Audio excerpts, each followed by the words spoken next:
Good evening, everybody. Welcome to Birkbeck and welcome to this lecture this evening, which is organised by the Birkbeck Institute for the Study of Anti-Semitism. My name is Brendan McGeever and I'm the co-director of the Birkbeck Institute for the Study of Anti-Semitism. It's my huge pleasure this evening to introduce our speaker to you, Kenan Malik. Kenan is a writer, broadcaster, lecturer, and columnist for The Observer. His latest book, Not So Black and White, published by Hearst in 2022, is a history of ideas of race and identity. His previous books include The Quest for a Moral Compass, published by Atlantic Books in 2017, and From Fatwa to Jihad, The Rushdie Affair and Its Legacy, which appeared in 2010, also with Atlantic. Before all of this, Kenan published an important and influential book in 1996 called The Meaning of Race. Kenan doesn't know this, but I pored over that book as an undergraduate student and even wrote an essay about it. So I really do mean it when I say that it's a great pleasure to welcome Kenan to the stage tonight, where he will talk to us about the theme, how racism reclaimed his identity, its identity, rather. Welcome, Kenan.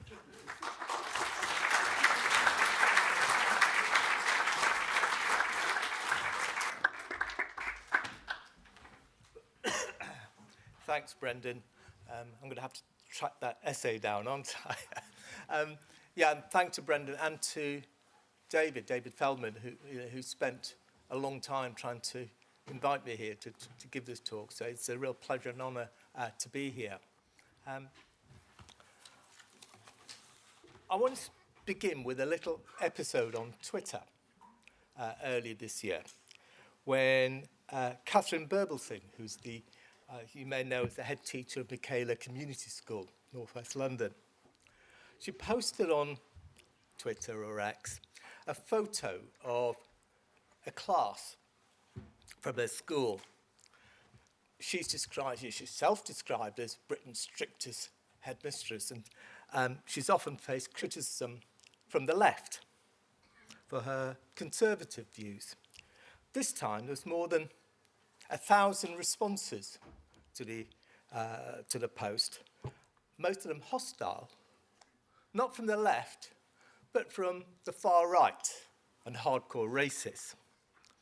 The class, the photo of which she'd posted, had comprised mainly of black and Asian children. This photo should strike fear into the heart of all Englishmen, wrote one of the respondents. Why are they all foreigners? Asked another. You are literally teaching children that genocidal replacement is good, so long as it's white people being replaced. And Birbalsingh herself was described as an invader. She was quite bewildered by this response. Races have always existed, she wrote, but things are much, much worse now. What I want to do this evening is to, in a way, to address Birbalsingh's bewilderment by looking at how, why, and whether racism is much, much worse now. And I want to do that. First, we need a bit of perspective, actually, on this. I grew up in a Britain in which racism was vicious and visceral and woven into the fabric of society in a way difficult to imagine now. It was a Britain in which paki bashing was a national sport, in which stabbings were common, firebombings almost routine events. And if you went to the police, you were more likely to be arrested than the racists. We have thankfully not returned to those days.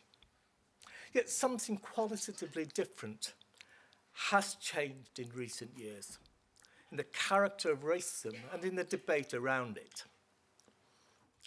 This is perhaps most obvious with respect to immigration, not just in the salience of the issue today, but in the content of the discussion too. It would have been almost unthinkable, even 2 decades ago, for politicians so routinely to describe immigrants as invaders, or to talk so casually about the need for mass deportation, and for it to be seen as reasonable to do so. Even more so, proposals, including from the Tory party, for the deportation of legally settled migrants, or from Labour, a new asylum policy that has led Nigel Farage to welcome Shabana Mahmood into reform. Then there's a question of who belongs, who is British, who is English, in response to which there's emerged an increasingly ethnic or racial view of belonging. This was expressed in a particularly crude way in the responses to Verbal Thing.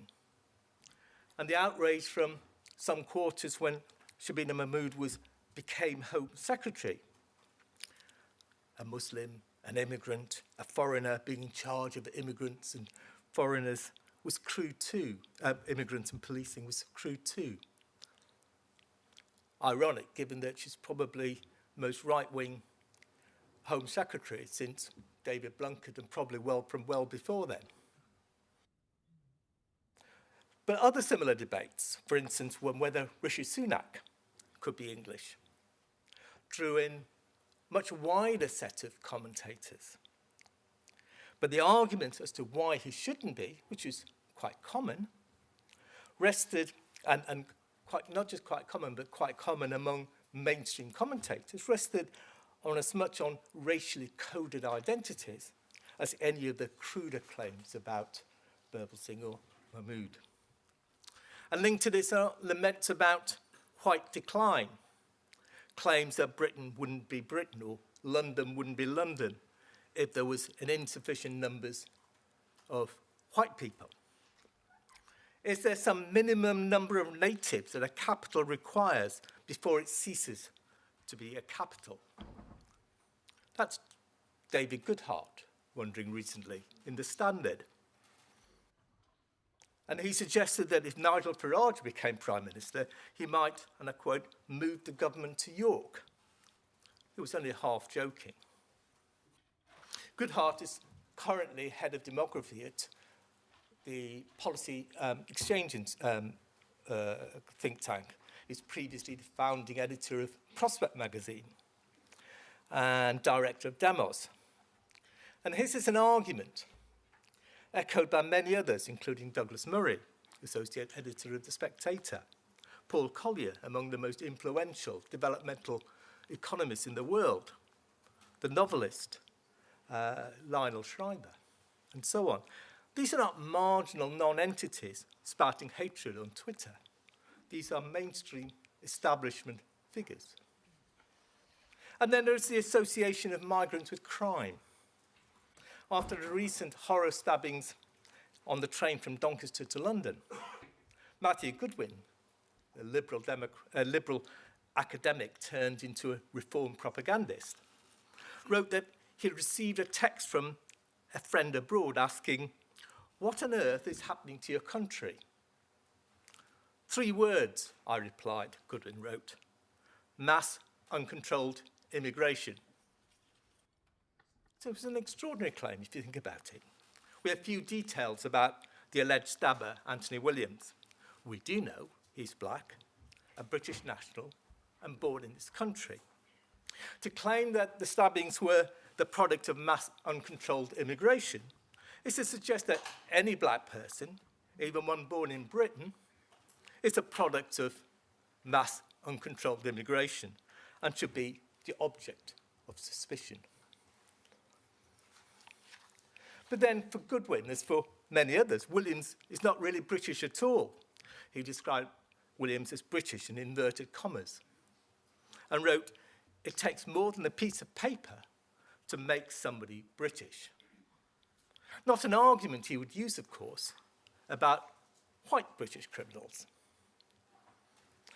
To explain all this, to explain the shifts and tell a story of how we've got to where we are, and how old reactionary ideas have been resurrected in political debates, I want to look at 5 broad historical shifts. First, how the far right remade itself in the post-Holocaust world, primarily by appropriating arguments about cultural diversity, arguments that had first been developed by liberal thinkers in their challenge to racial science, but which carried with them the ghosts of racial thinking, allowing them to be repurposed by the far right. Second, how a combination of the cultural turn and the erosion of class politics came to shape the rise of radical identity politics. Third, how the politics of identity opened the way for the resurrection of white identity politics and the relationship between that and the politics of immigration. Fourth, how the firewall between mainstream politics and far-right politics that had existed for much of the post-war period has eroded. And finally, to briefly look at where anti-Semitism fits into all this. I'm covering a lot of ground. I'm doing it fairly quickly, I hope within my time. So I'll be skipping things. They'll be less nuanced than I might otherwise wish. We can discuss that in the discussion afterwards if you wish. The true wealth of the world is first and foremost diversity of its cultures and peoples. Now, that might sound like something from a liberal discussion of multiculturalism. It's in fact from the pen of Alain de Benoist, the founder of the Nouvelle Droite in France, and a philosophical mentor to the contemporary far right. De Benoist had cut his political teeth with the traditional fascist milieu in the late 1950s. By that time, in the shadow of Nazism and the Holocaust, reactionary and racist organizations which had enjoyed the limelight in the pre-war years had been pushed to the margins. And de Benoist came to recognize that if the far right was to survive in the post-war period, it had to move beyond discredited arguments rooted in biological racism and to rethink its views of race, identity, and difference. The Nouvelle Droite drew in part from traditional themes and sources. It proclaimed its hostility to the Enlightenment, modernity, equality, democracy, liberalism, and insisted on the importance of tradition and hierarchy. It found sustenance in the French reactionary tradition and from German right-wing thinkers. It also drew upon a very different tradition, that of the New Left, which had emerged in the late 1950s.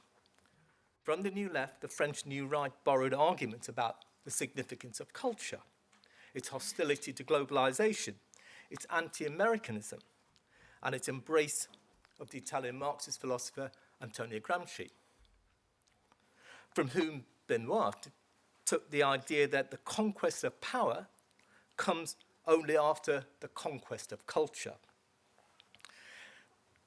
Anti-liberals, he argued, had to fight battles not on the streets, but in people's minds at the level of ideas, of what he called metapolitics.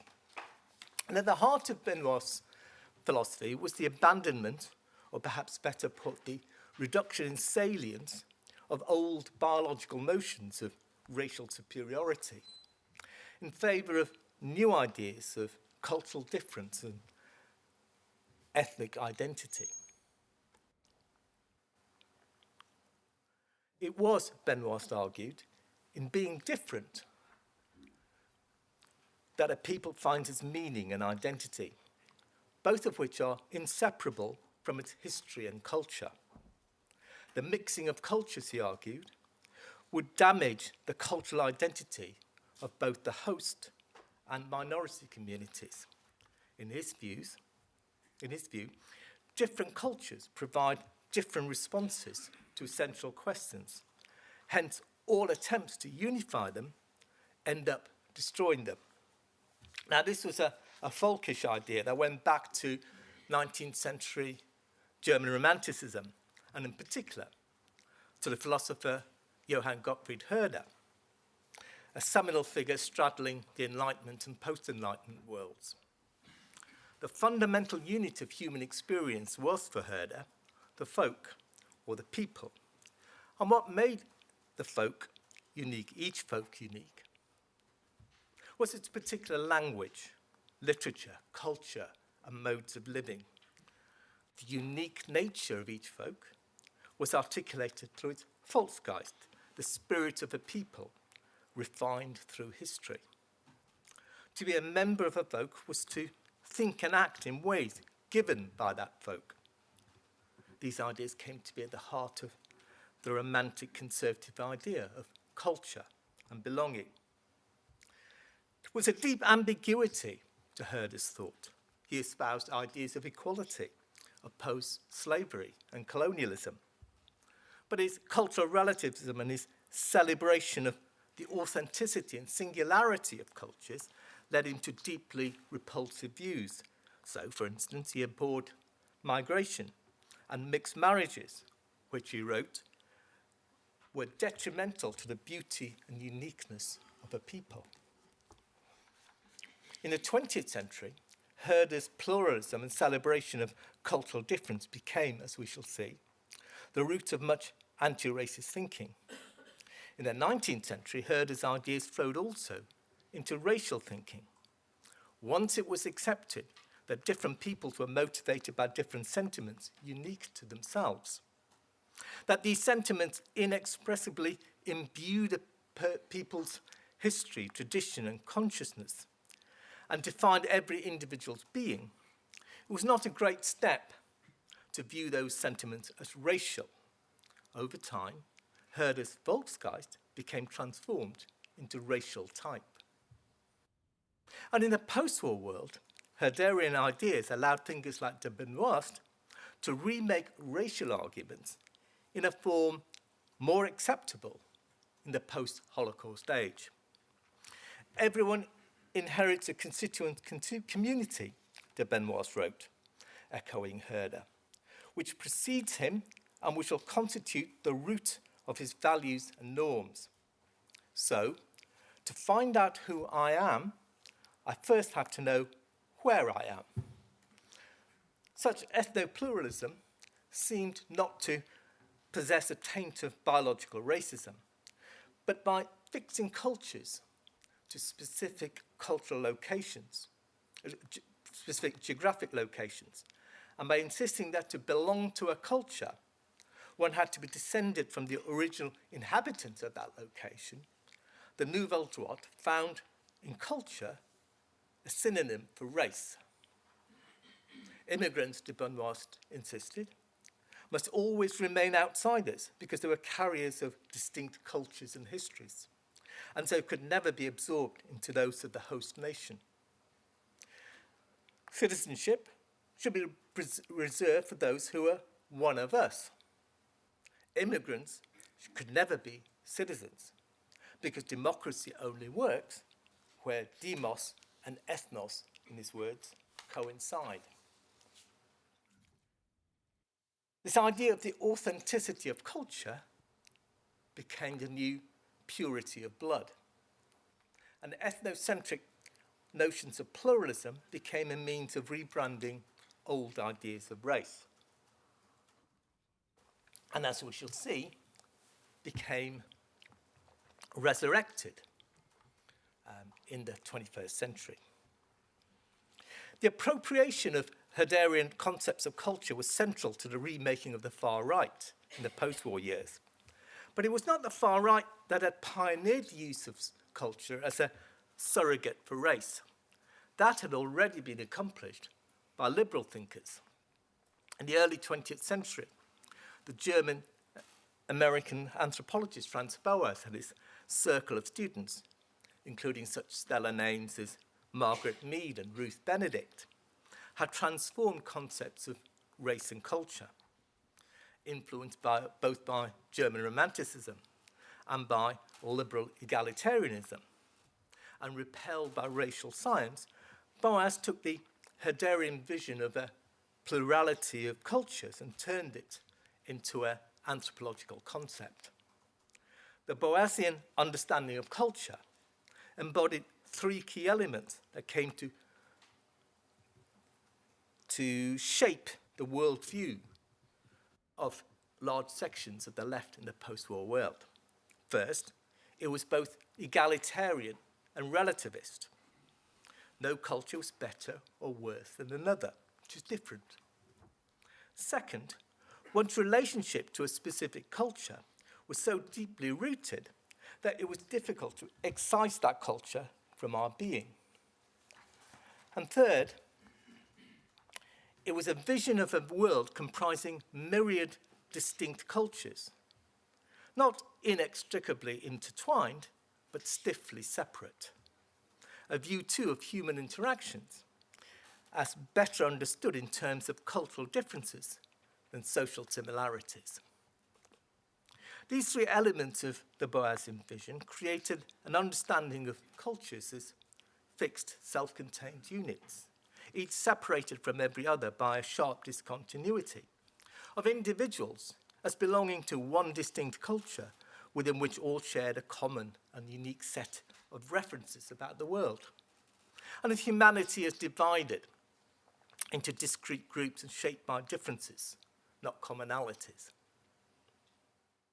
It was a notion of culture functionally equivalent to that of race, except in rejecting any idea of one group being inferior or superior to another, and in which the essence of a people was rooted in history rather than in biology. Boas and his intellectual descendants helped construct the bridge over which the ghosts of racial thinking were smuggled into the body of cultural pluralism. For liberals and the left, cultural pluralism was an argument for a more inclusive world. For the far right, as we have seen, it provided a vehicle for exclusion and intolerance, and for rebranding racism as white identity. In the difference lay the ambiguities of Herder's and Boas's visions of culture. The emergence of culture as a medium of social discussion, as a surrogate for race, meshed with another key post-war development, the transformation of the left's relationship to the working class. Culture came to replace not just race, but in many ways, class too. The late 1950s saw the emergence of the new left, to which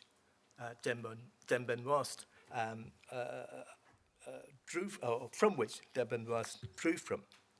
It's a loose association of groups and individuals, self-consciously opposed to the old left of the communist parties and trade unions, developed partly in relation to, in response to the tyranny of Stalinism, and partly as an embodiment of the left's growing disaffection with the Enlightenment on the one hand and the working class on the other.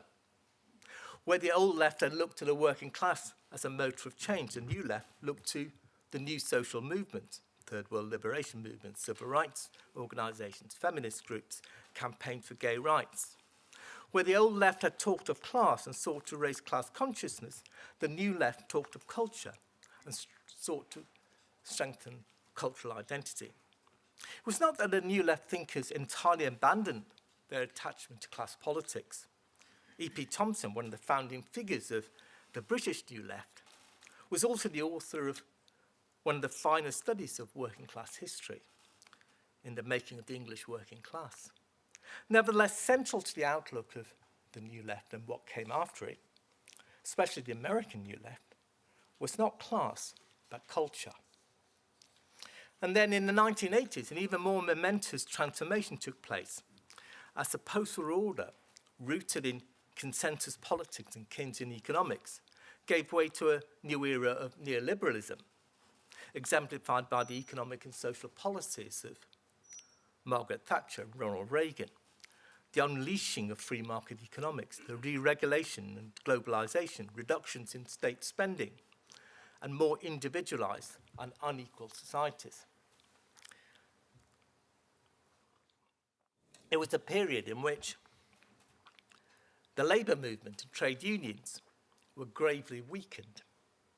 The left lost political influence. The new social movements themselves disintegrated. The period in which possibilities of radical social transformation seemed to fade. And it was a period in which social conversations about politics and class gave way to increasingly fraught exchanges about culture and identity. Both these shifts, the replacement of race by culture and the erosion of class politics, came to shape the rise of radical identity politics. It's worth noting here, because it's often ignored, that for much of the past 2 centuries, radicals challenging inequality and oppression did so in the name of universal rights, the insistence that equal rights belong to all.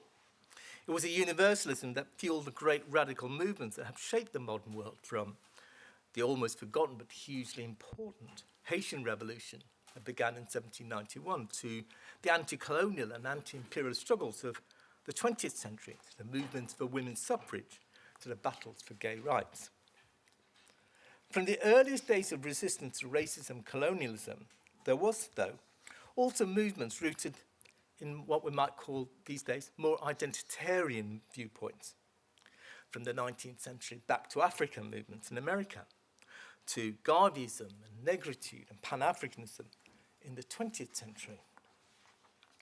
What fueled many of these movements was the contradiction between the universalist ideals drawn from the Enlightenment and the reality of racism and colonialism. If Europe was responsible for the subjugation of more than half the world, many asked, what worth could there be in its political and moral ideals, which at best had failed to prevent that subjugation, at worst provided its intellectual grounding? Over time, opposition to European rule became associated with opposition to European ideas. The ideals that flowed out of the Enlightenment, many argued, grew out of a particular culture and history. Non-Europeans had to develop their own ideas, their own beliefs, their own values rooted in their own cultures and histories. These arguments would lay the ground for what we now call radical politics of identity. The new Herderian-inflected vision of culture in the post-war world provided a new language for such arguments. The term identity politics was coined in 1977 by the American Columbia River Collective. But its content and shape had already been set a decade earlier, particularly through the struggle for black rights in America, squeezed between an intensely racist society on the one hand and an often indifferent left. Many black activists in the 1960s seeded from integrated civil rights organizations and set up separate groups. It was the basis, the origins of the Black Power movement.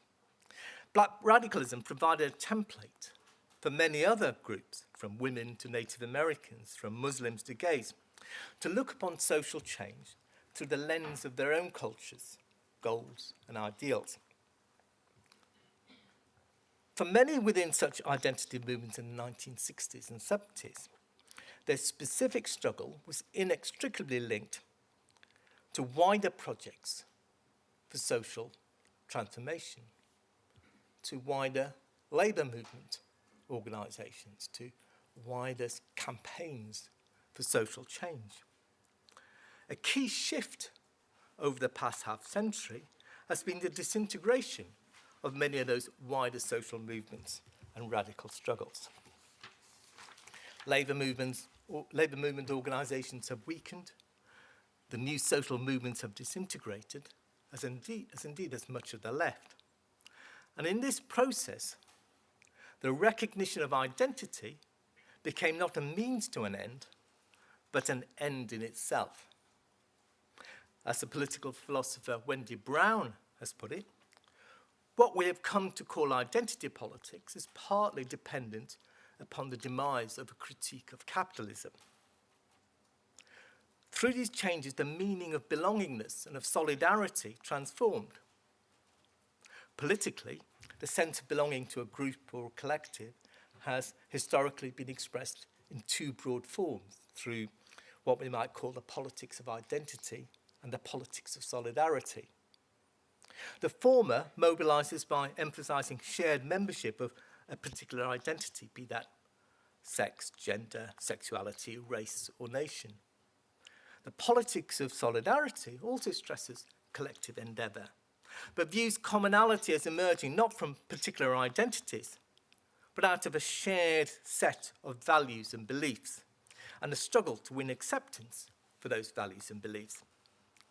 It is a distinction between asking, who are we, and what kind of society do we want to create? The two questions are, of course, intimately related, and any sense of social identity must embed an answer to both. But as radical movements have declined and the power of organised labour drained away, so the answer to the question, in what kind of society do I want to live, has become shaped less by the kinds of values and institutions that people want to establish than by the kind of people that they imagine they are. And the answer to who are we has come to be defined less by the kinds of society we want to create than by the history and heritage to which we supposedly belong. For many today, the only form of collective politics that seems possible is that rooted in identity. So the frameworks through which they make sense of the world are often less seen as liberal or conservative or socialist than as white or Muslim or English or European. This transformation of the ways in which we understand solidarity and belonging has allowed, therefore, for the rebranding of racism in identitarian terms through the emergence of white identity, or the re-emergence, I should say, of white identity. The same trends that transformed 60s social movements into the contemporary politics of identity have also driven the rehabilitation of white identity. Economic and social changes, the decline of manufacturing industry, the coming of austerity, the atomization of society, the growth of inequality, have combined with political shifts, such as the erosion of trade union power and the transformation of the Labour Party, like most social democratic parties, away from its traditional working class constituencies, to create in sections of the electorate a sense of anger and disaffection. The marginalisation of the working class is largely the product of economic and social changes, but many have come to see it as primarily a cultural loss. The very decline of the economic and political power of working class organisations has helped obscure the economic and political roots of social problems. And as culture has become the medium through which social issues are refracted, so many within the working class have also come to see their problems in cultural terms. They too have turned to the language of identity to express their discontent. The language of politics and class, in other words, has given way to the language of culture, or rather, class itself has come to be seen not as a political, but as a cultural, even as a racial attribute. So sociologists and journalists often talk today about the white working class, but rarely about the black working class or the Muslim working class. Blacks and Muslims are regarded as belonging to almost classless communities. The working class has come to be seen as primarily as white, and white has come to be a necessary adjective through which to define the working class. And in many discussions about the white working class, the whiteness seems more important than the class location. Once class identity has come to be seen as a cultural or racial attribute, then those regarded as culturally or racially different become viewed as threats. Hence the growing hostility to immigration. Immigration has become a means through which many in the working class perceive both their sense of a world out of control and over which they have little control, and their political marginalisation and loss of social status. This has been exacerbated by the changing relationship between the working class, the left, and the far right. Social democratic parties have moved away from their old working class constituencies. Many sections of the working class have found themselves politically voiceless. At the very time their lives have become more precarious, as jobs have declined, public services savage, austerity imposed, inequality arisen, and the old social compact shattered.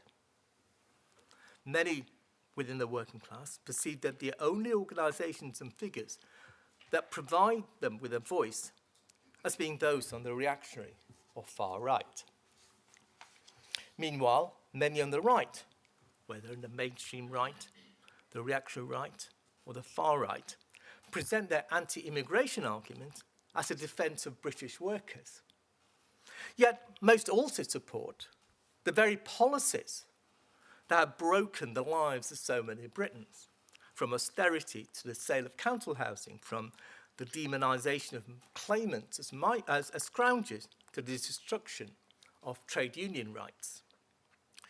So deep is the popular disaffection with mainstream parties, though, so great the sense of betrayal by successive governments, and so entrenched the view of class through the lens of identity, that many are drawn to such groups and movements, not because they are racist, but because they see nothing else on offer through which to vent their anger and frustration.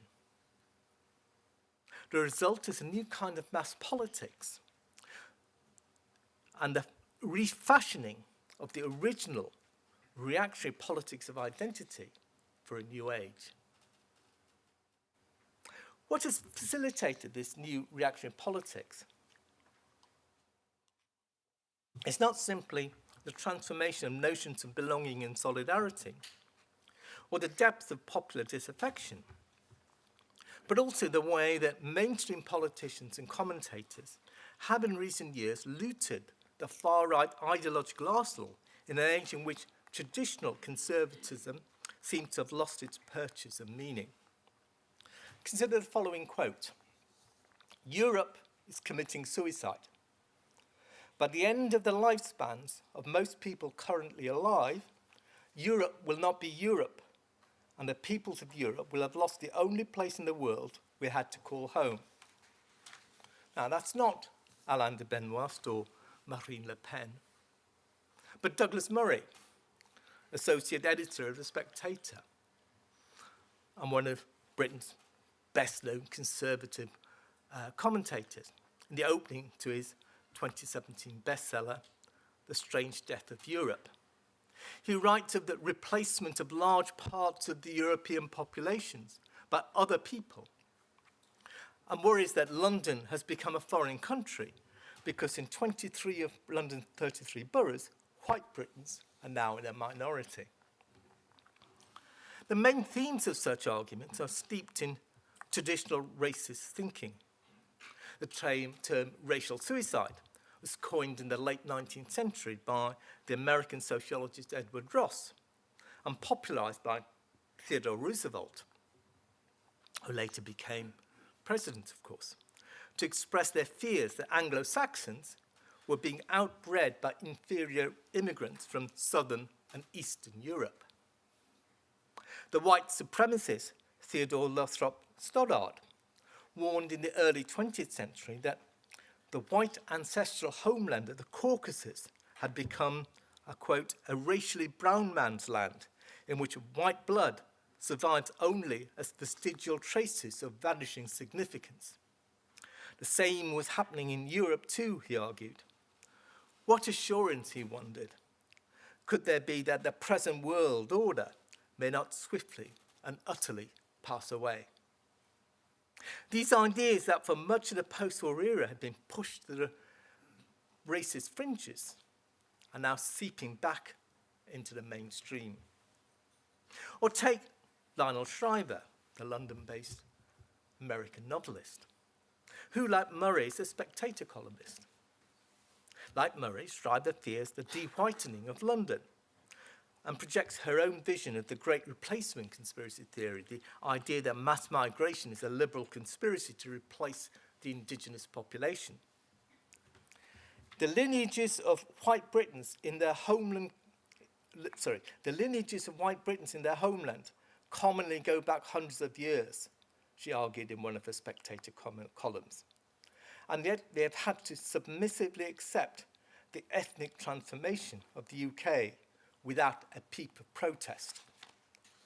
Westerners, she adds, are being forced to passively accept and even abet incursions by foreigners so massive that the native-born are effectively surrendering their own territory without a shot being fired. This she calls biologically perverse. It's a language that takes us back to the days of racial science and eugenics.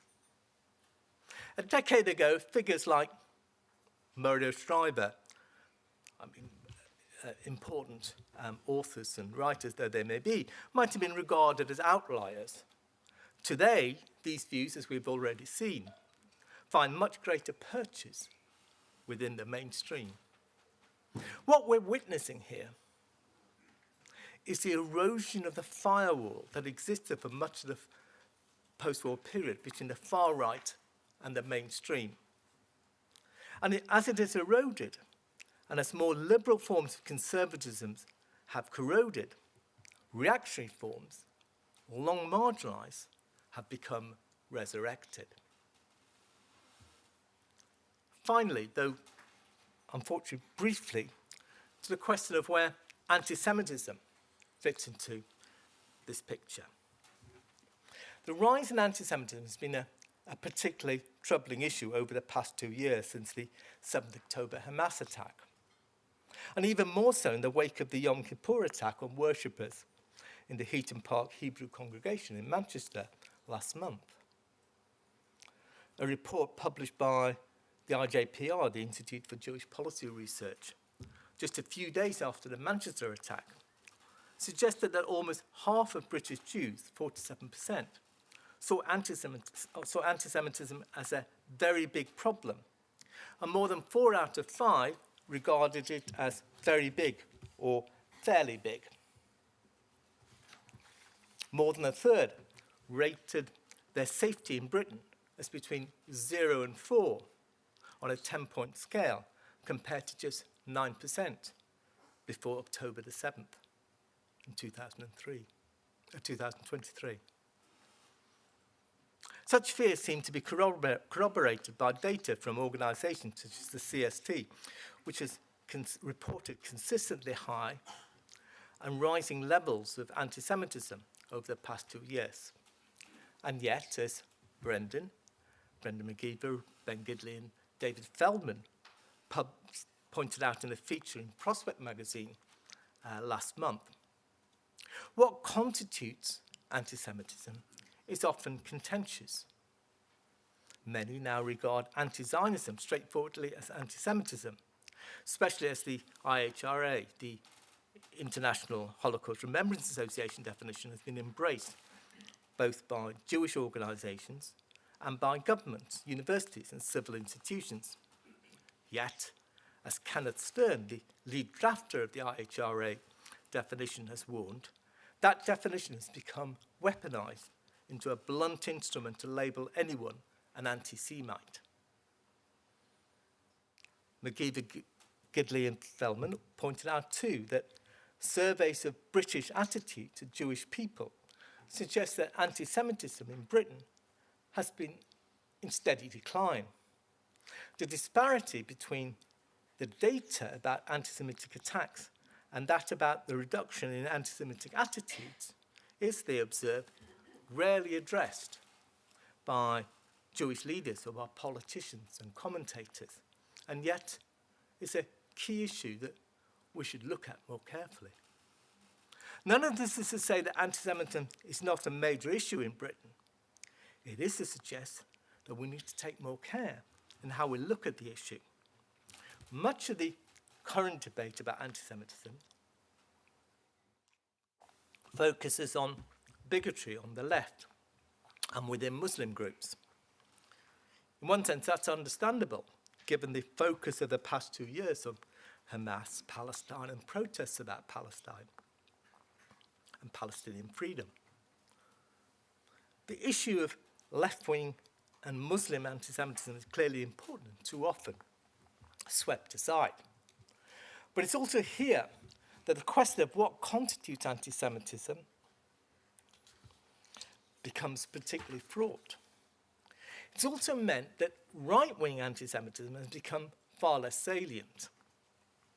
Yet, for much of the past decade, studies have shown that right-wing anti-Semitism is more significant than left-wing anti-Semitism. The erosion of the firewall between the far right and the mainstream is likely to have emphasized that. The contemporary relationship between the far right and anti-Semitism is, though, far from straightforward. This is partly because the significance of anti-Muslim bigotry in shaping today's far right has shifted its relationship of many on the far right towards Jews. It is also because of contradictory views about Israel within the far right. For some, Israel is a bastion of Western civilization and an essential ally against Islam. For others, their intrinsic hostility to Jews, deeply rooted in far-right and fascist history, has made them hostile to Israel too. The controversy over the invitation to Tommy Robinson to visit Israel highlights some of these contradictions. For Robinson, Israel's destruction of Gaza was a heroic pushback against jihadism. For many on the Israeli far right, there is a common bond with figures such as Robinson. Earlier this year, leaders of Europe's far right parties, including those of France, Spain, and Sweden, were invited to a government-sponsored conference in Jerusalem on anti-Semitism. But most British Jews and community organisations were outraged by the invitation to Robinson, the Board of Deputies denouncing him as a thug who represents the very worst of Britain. If some on the far right are drawn to Israel because of their hostility to Islam, and Israeli hardliners drawn to them, others maintain the traditional far-right hatred of Jews. In America, for instance, there is currently a civil war within the MAGA movement over attitudes to anti-Semitism and to Israel. It's a particularly sharp controversy broke out over the last couple of weeks around the support that Kevin Roberts, who's the president of the Heritage Foundation, an influential think tank close to the Trump administration, the support he gave Tucker Carlson, the former Fox News presenter, after he had invited Nick Fuentes, a neo-Nazi anti-Semite and Holocaust denier, onto his show for a soft soap interview. And there's been resignations and denunciations from both sides on the issue. How this civil war plays out in many ways over the next few years will probably have some of the greatest impact on the character of anti-Semitism in the coming period. As with anti-Semitism, so with racism, the task we face is to maintain a sense of perspective, not to exaggerate the resurrection of racism, but nor to underplay the degree of change we are witnessing. Britain has not returned to the 1970s, and yet something has qualitatively changed in recent years. Perspective is particularly difficult.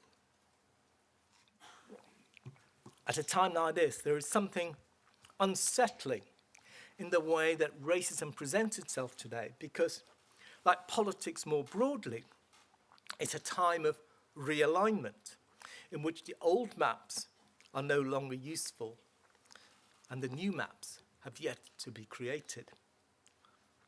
In a not dissimilar way to the debate about anti-Semitism, there is also a disparity between the shoutiness of racists and the reality of public opinion. Few people, polls have shown, think that to be British you have to be white. More than twice as many believe that Britishness is about respecting laws and political institutions rather than about ancestry. What has changed is that out-and-out racists have become more confident in proclaiming their bigotry. And that confidence rests on the way that politicians and commentators have in recent years looted the far-right ideological arsenal, opening the door for the resurrection of old-fashioned reactionary notions. Perhaps the biggest problem is the failure to recognize the problem for what it is. The way that reactionary and racist ideas have come clothed in the garb of culture and identity has made them more palatable and their reactionary core more acceptable. Challenging that may be our biggest challenge in the period to come. Thank you.